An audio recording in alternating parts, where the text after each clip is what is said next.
आज से 4200 साल पहले मेसोपोटामिया के पास दो नदियों के बीच में ऊर साम्राज्य का शासन था। ऊर तृतीय वहाँ का राजा था और उसके शासनकाल में एक बच्चे ने जन्म लिया।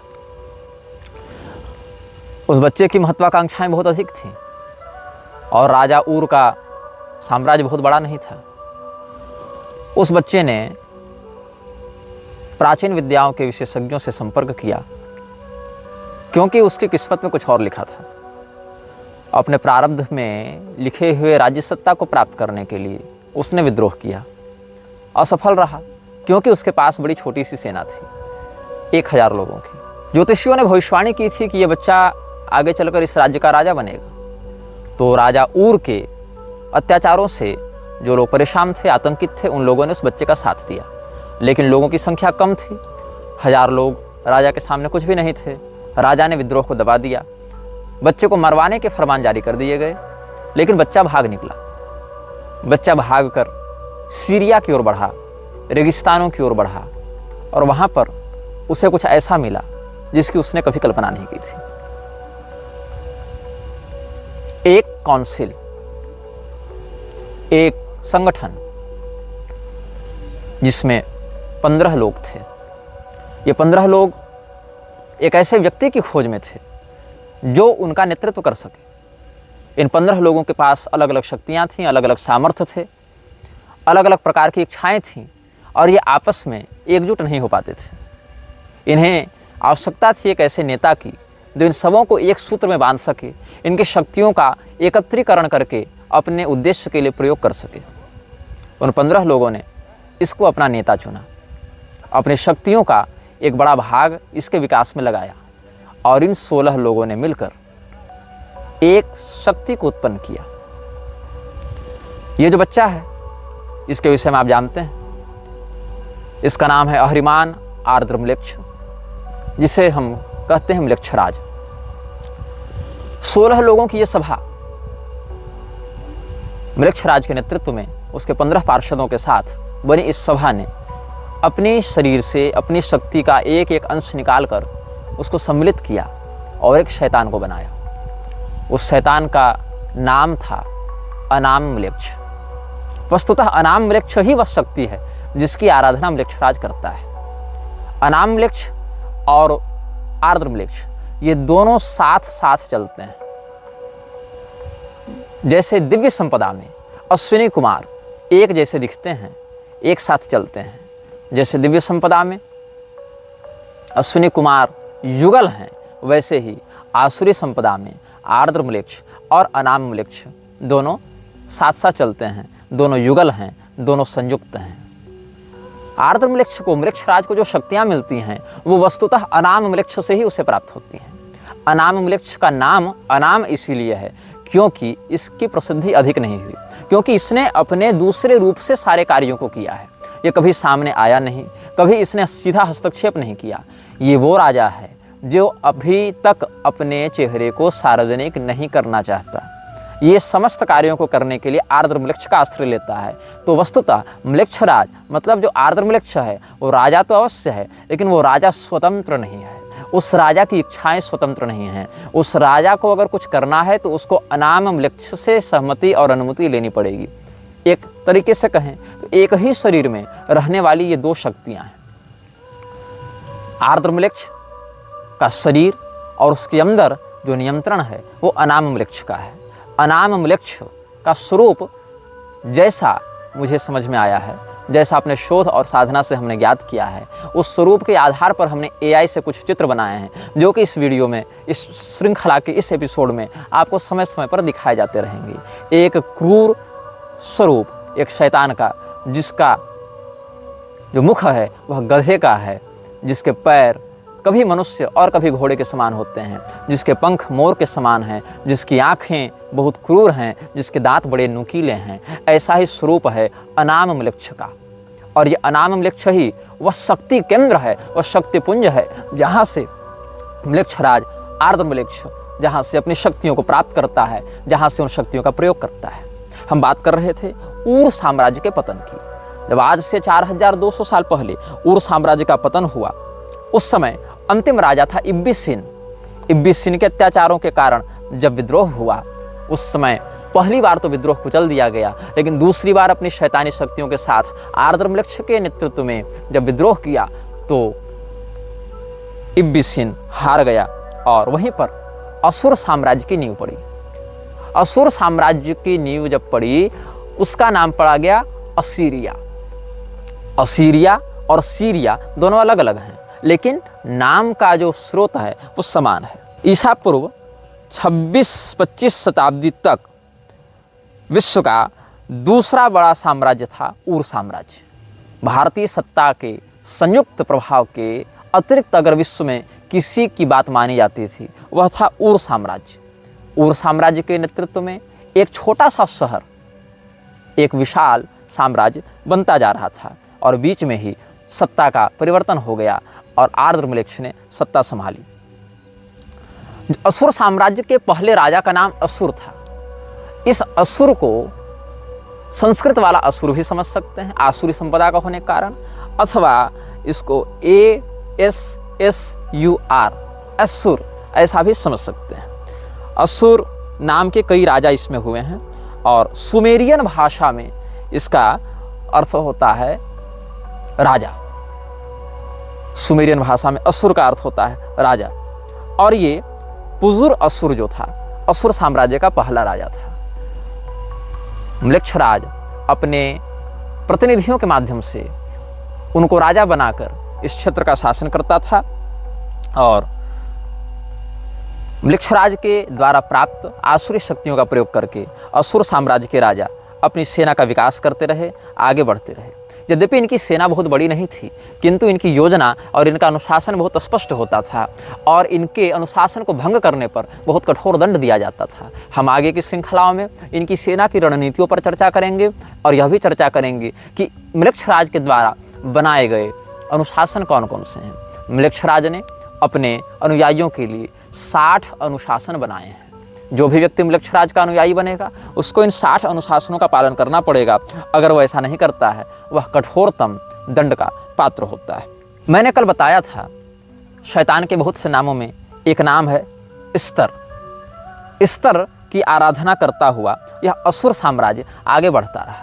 जब ये असुर साम्राज्य म्लेच्छराज की पूजा करता था और म्लेच्छराज के शरीर में घुसे हुए अनाम म्लेच्छ की पूजा करता था, तो उस समय उसका नाम होता था स्तर और उसके चारों ओर 4 वेदियां बनती थीं। उन चारों वेदियों पर नरबली दी जाती थी।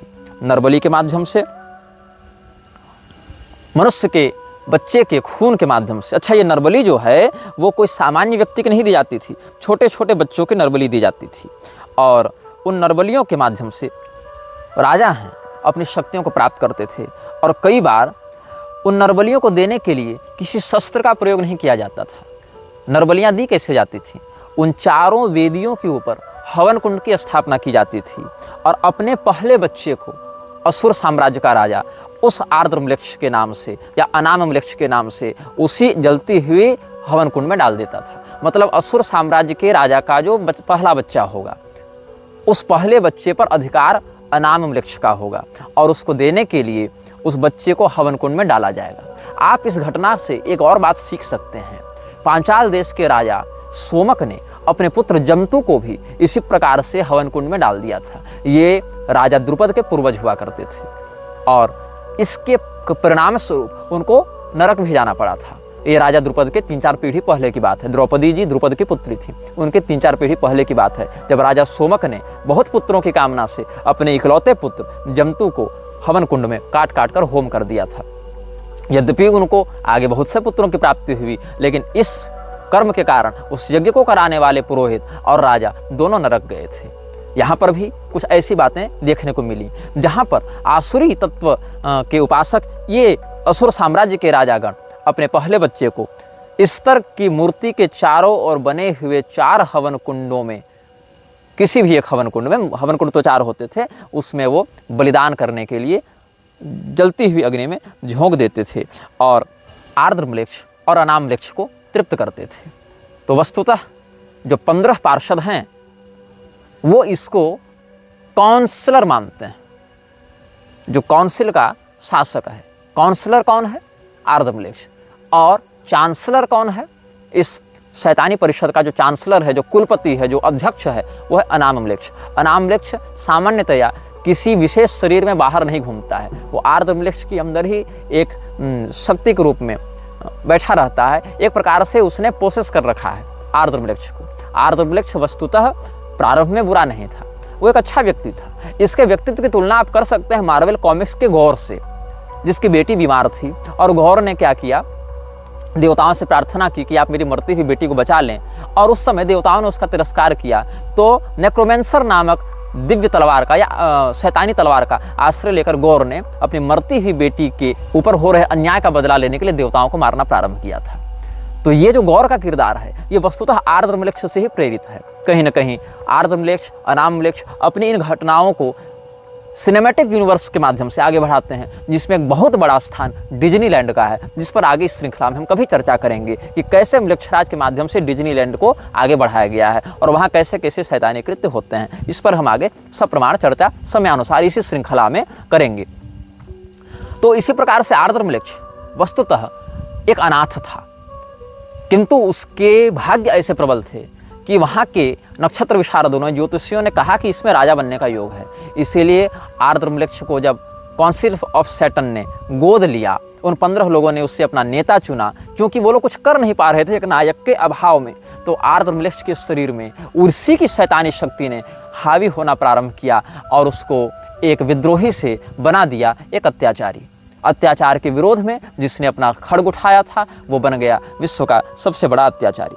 अनामम्लेच्छ की शक्तियाँ तब अधिक विकसित होती हैं जब आकाश में चंद्रमा अपनी पूर्णता को होते हैं।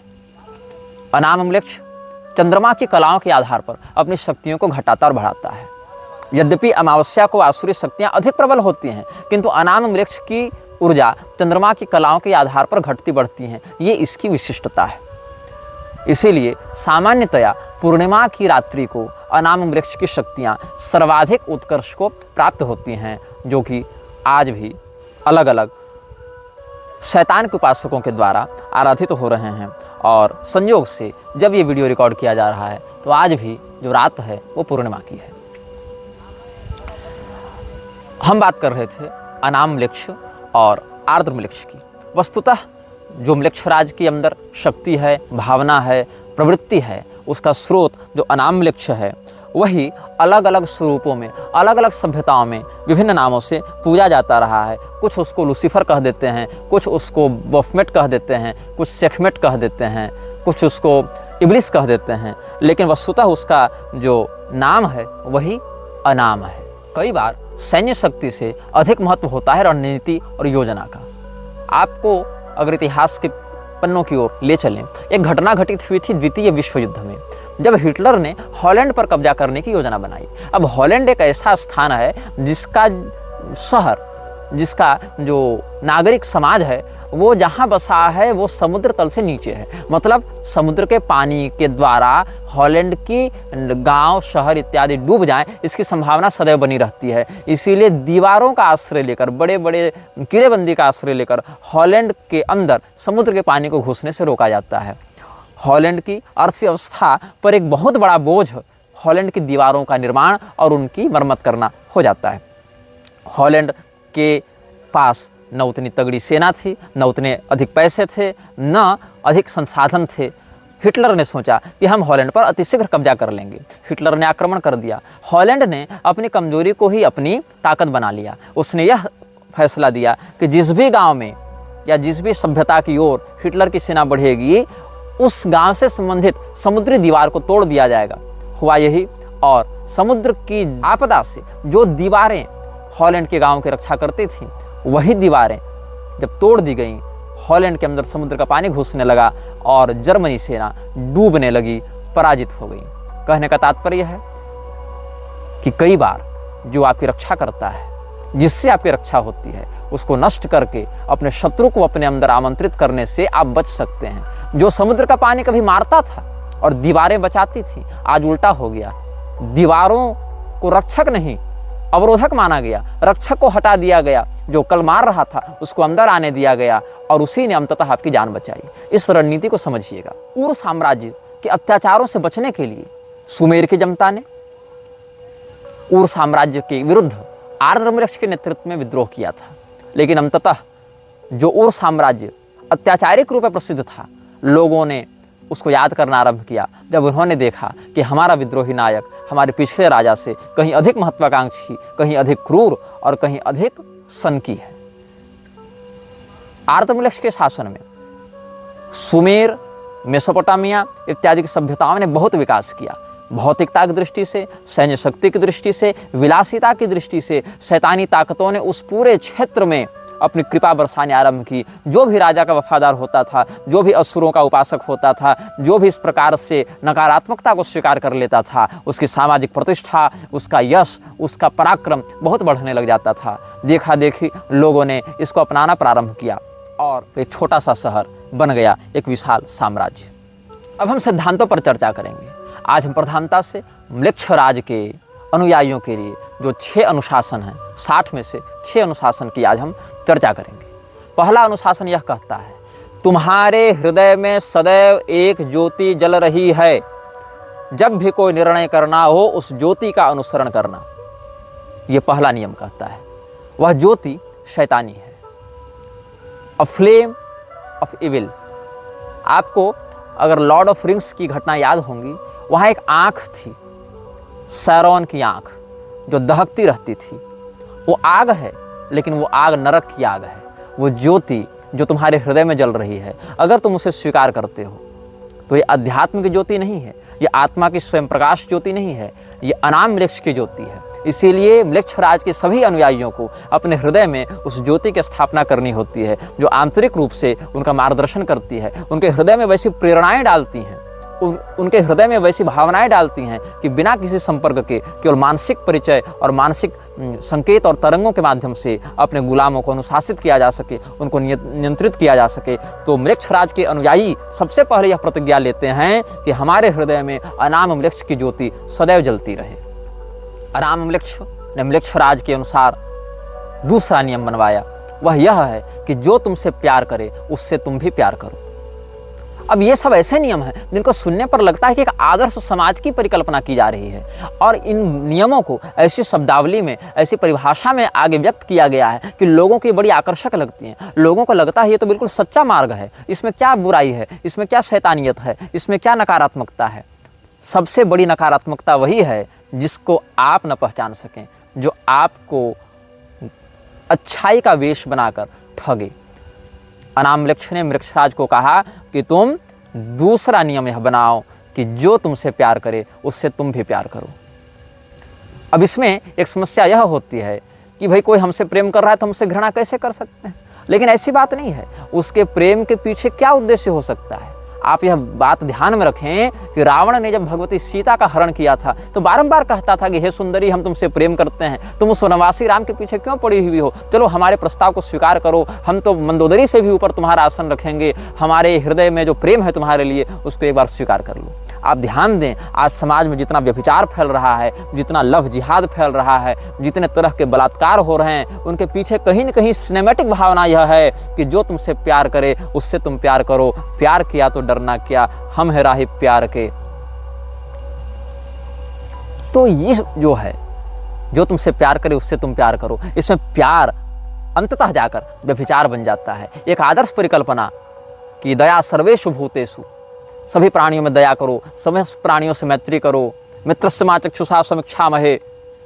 तो ये जो आर्ष भावना हमारी थी, उसी का स्रोत लेकर, उसी को आसुरी परिवेश में लपेटकर म्लेच्छराज ने दूसरा नियम बताया कि जो तुमसे प्यार करे उससे तुम भी प्यार करो। म्लेच्छराज ने एक तीसरा नियम बनाया कि अगर कोई तुम्हारा विरोध करता है, अगर कोई तुमसे घृणा करता है, अगर कोई तुमसे नफरत करता है, तो तुम उसके प्रति कोई शत्रुता का भाव मत रखो। इससे क्या होता है, म्लेच्छराज के जो अनुयायी हैं वो अपने चरित्र को समाज में इतने आदर्श और सहनशील के रूप में स्थापित करने में सफल हो जाते हैं कि आपको लगता है कि अरे मैंने इसको गाली दी लेकिन ये सहन कर गया, ये तो बहुत संत व्यक्ति है। अरे मैंने इसको फटकारा, इसको धिक्कारा, लेकिन ये सहन कर गया, इसके मन में तो क्षोभ नहीं हुआ, इसने तो मुझे पलटकर कोई गाली नहीं दी, अवश्य ये कोई बहुत सहनशील व्यक्ति है। आप ध्यान दें, एक तनु जो कपटी मुनि था, राजा प्रताप भानु के समान ऐसे ही काम क्रोध विजयी बनकर बैठा रहता था। राजा प्रताप भानु को लगा कि इनसे बड़ा सिद्ध, इनसे बड़ा जितेंद्रिय तो कोई दूसरा नहीं है। कालनेमी हनुमान जी के सामने जब राम राम का भजन किया तो हनुमान जी को भी एक क्षण को ऐसा लगा कि ये कोई बहुत सहनशील, कोई जितेंद्रिय संत है। तो जो बातें समाज में आदर्श के रूप में स्थापित हैं, उन्हीं बातों से प्रेरणा लेते हुए म्लेच्छराज ने ऐसे नियम बनाए जो बाहर से देखने से बड़े आदर्श, बड़े दिव्य, बड़े धार्मिक लगते हैं, बड़े सभ्य और शिष्टाचार से युक्त लगते हैं, लेकिन उनके अंदर की भावनाएं बड़ी विकृत होती हैं। इसलिए म्लेच्छराज के जो अनुयायी हैं वो समाज में ऐसी छवि बनाकर चलते हैं कि लोग यह समझें कि वे बड़े सहनशील हैं, बड़े गंभीर हैं, बड़े विवेकी हैं, बड़े प्रबुद्ध हैं, बड़े क्षमाशील हैं, बड़े सुलझे हुए व्यक्तित्व के धनी हैं। म्लेच्छराज के अनुयायियों के लिए चौथी अनिवार्यता यह है कि वो अपने मस्तिष्क को कभी खाली नहीं रख सकते। मतलब उनको सदैव कोई ना कोई योजना बनाती रहनी पड़ेगी। योजनाएं जब तक दिमाग में चलेंगी तब तक म्लेच्छराज को उतनी योजनाएं पता चलती रहेंगी। म्लेच्छराज अकेला व्यक्ति है और एक अकेला व्यक्ति हर प्रकार का चिंतन एक साथ नहीं कर सकता। लेकिन अगर उसको 10 लोग सलाह दे रहे हैं, 50 लोग परामर्श दे रहे हैं, 100 लोग परामर्श दे रहे हैं, तो 50-100 लोगों के विचारों के कारण एक साथ 50-100 विचारों से जुड़ सकता है। इसीलिए पहले नियम के अनुसार जो ज्योति हृदय में स्थापित है, उसी ज्योति के माध्यम से वो तुम पर नजर रखे हुए है। वो शैतानी ज्योति जो हृदय में तुमने संकल्प से स्थापित की है, उसकी गुलामी स्वीकार करके तुम अपने मन में जब योजनाएं बनाते हो, उन्हीं योजनाओं को वो सुनता है, वो समझता है, एक साथ उनको ग्रहण करता है। जैसे इंद्रिय विषयों को ग्रहण करती है, वैसे तुम्हारे हृदय की उस भावना को समझ लेता है, पकड़ लेता है। अगर तुमने एक बार अपना जीवन उसको सौंप दिया तो मानसिक रूप से तुम उससे बंध गए। फिर तुम जो जो योजना बनाओगे वो सारी बातें उसको पता चलती रहेंगी। अगर उसके विरुद्ध कुछ योजना बना रहे हो तो वह भी, और अगर उसके अभियान के लिए कुछ योजना बना रहे हो तो वह भी। इसीलिए म्लेच्छराज के अनुयायियों के लिए चौथी अनिवार्यता इस बात की होती है कि वो सदैव अपने मस्तिष्क में किसी न किसी प्रकार की योजना बनाते रहें, ताकि म्लेच्छराज को उनकी मानसिक स्थिति का सदैव अपडेट मिलता रहे, सदैव अद्यतित सूचना मिलती रहे कि मेरा यह सेवक मेरे विरुद्ध जा रहा है, मेरे अनुकूल जा रहा है, या इसमें किस प्रकार की शैतानी रचनात्मकता हो सकती है। म्लेच्छराज के अनुयायियों के लिए पांचवी अनिवार्यता है वचनबद्धता। अगर म्लेच्छराज का एक अनुयायी किसी दूसरे के प्रति कोई वचन दे देता है तो चाहे भौतिक रूप से उसको क्षति हो, चाहे उसकी इज्जत रहे न रहे, चाहे उसका पैसा रहे न रहे, चाहे उसका परिवार रहे न रहे, चाहे उसके शरीर के अंग भी काट कर अलग कर दिए जाएं, किंतु वह वचन नहीं तोड़ सकता है। वचनबद्धता पांचवा नियम है। म्लेच्छराज के अनुयायी अपने वचन को कभी भंग नहीं कर सकते। सत्य प्रतिज्ञ होना सनातन धर्म में बहुत श्रेष्ठ बात मानी गई है। राजा दशरथ, महाराज हरिश्चंद्र, शिवी इत्यादि राजाओं का बहुत उत्तम चरित्र है सत्यनिष्ठा के लिए। लेकिन इसी अच्छाई को शैतानी परिवेश में परोसते हुए म्लेच्छराज ने कहा कि बी अ मैन और वुमेन ऑफ वर्ड्स।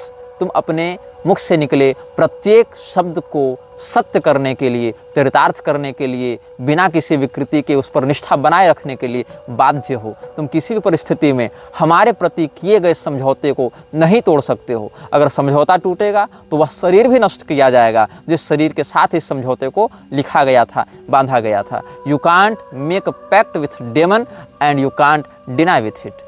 आप अगर शैतान के साथ कोई समझौता करते हैं, वो समझौता उस शरीर के साथ ही खत्म होता है जिस शरीर के साथ आपने समझौता बनाया था। और अगर आपने यह समझौता अपनी चेतना से जोड़कर बनाया है, तब फिर आपकी पारलौकिक गति भी बाधित होगी। शरीर नष्ट होने के साथ साथ वो समझौता नष्ट नहीं होगा। फिर अगर शारीरिक केवल आपने बनाया है समझौता, तब शरीर नष्ट होगा। अगर समझौता टूटा तो आप मरेंगे। लेकिन अगर आपने अपनी चेतना उसको बेच दी है तो आपको इतना कुछ धन दौलत दे देगा, इतने बड़े स्तर पर पहुंचा देगा वह, कि आपको लगेगा कि विश्व मेरी उंगलियों पर नाच रहा है। लेकिन फिर वह आपकी चेतना को अपना वशीभूत करके, जिस प्रकार से प्रेत सिद्धि इत्यादि करके रख लेते हैं, वैसे ही आपकी ऊर्जा को वह अपना आहार बनाकर आपसे अपनी गुलामी अंतस्थित भाव से भी कराएगा।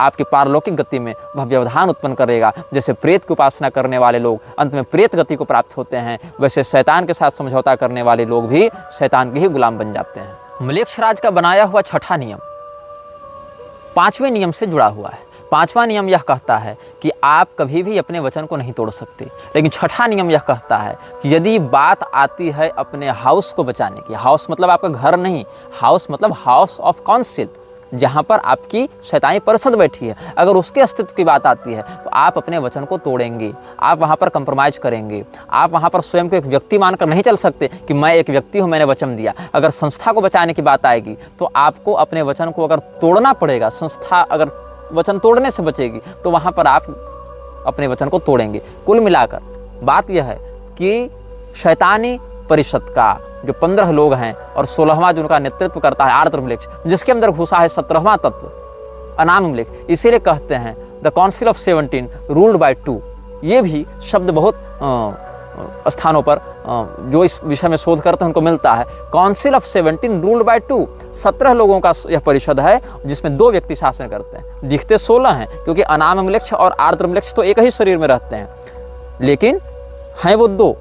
तो काउंसिल ऑफ 17 रूल्ड बाय 2, तो इस काउंसिल को ही हाउस कहा गया है, यही इनका घर है। आपका घर कहीं बाहर नहीं। जो शैतान के गुलाम हैं, म्लेच्छराज के सेवक हैं, वो इसी काउंसिल के वफादार हैं, इसी घर के परिवार के सदस्य हैं।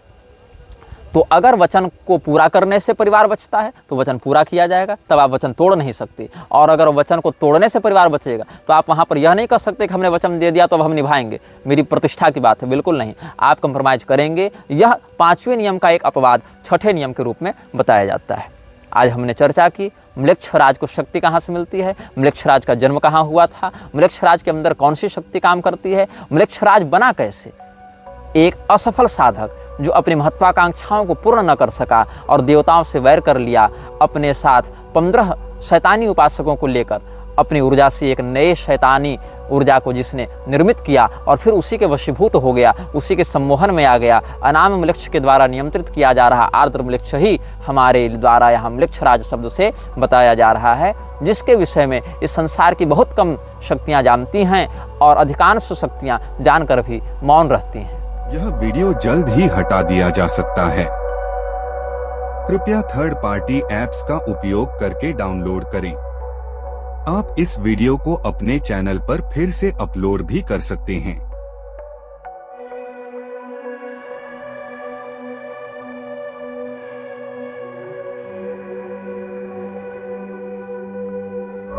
This video may get deleted soon.